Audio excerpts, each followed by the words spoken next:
Действительно ли дикие животные могут дружить с людьми?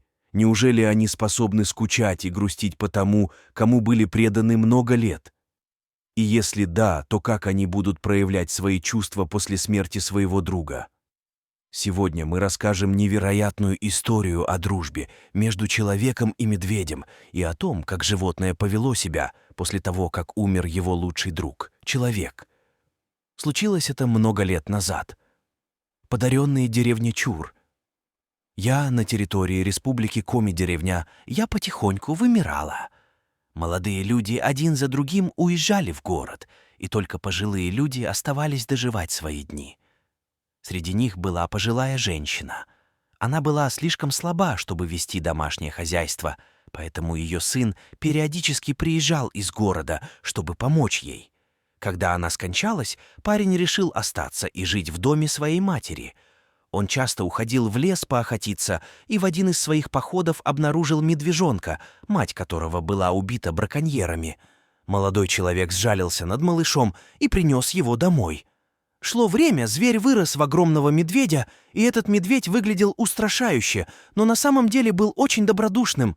Косолапый так привык к людям, что свободно передвигался по деревне, никого не беспокоя.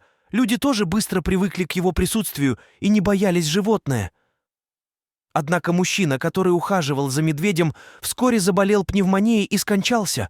У него не было родственников, поэтому его похоронили на церковном кладбище. Но все в деревне очень сожалели о его смерти, потому что он был хорошим человеком. Местные жители стали беспокоиться о том, что теперь будет с медведем. Он был одомашнен и, скорее всего, не выжил бы в дикой природе. Но, похоже, у Косолапого были свои планы на этот счет.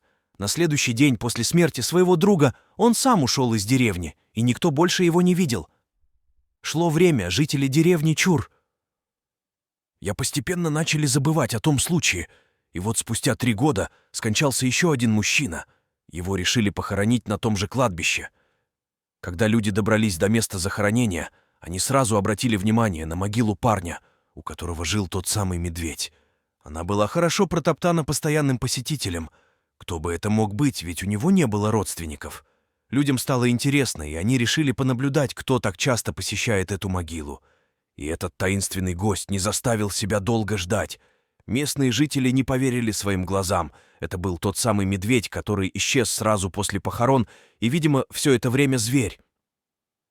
Навещал могилу своего друга. Животное еще долго сидело на могиле и издавало звук, очень похожий на слабый рев, наполненный грустью и печалью внешней. Зверь выглядел истощенным, худым и измотанным. Похоже, он сильно скучал по своему другу. Такое зрелище тронуло людей и до глубины души, и жители деревни решили приносить еду на могилу этому верному животному. Как он нашел место его захоронения, осталось загадкой, но тот факт, что он регулярно посещал это место, поистине достоин восхищения. Вот настоящая и преданная дружба между человеком и медведем. Даже смерть не смогла их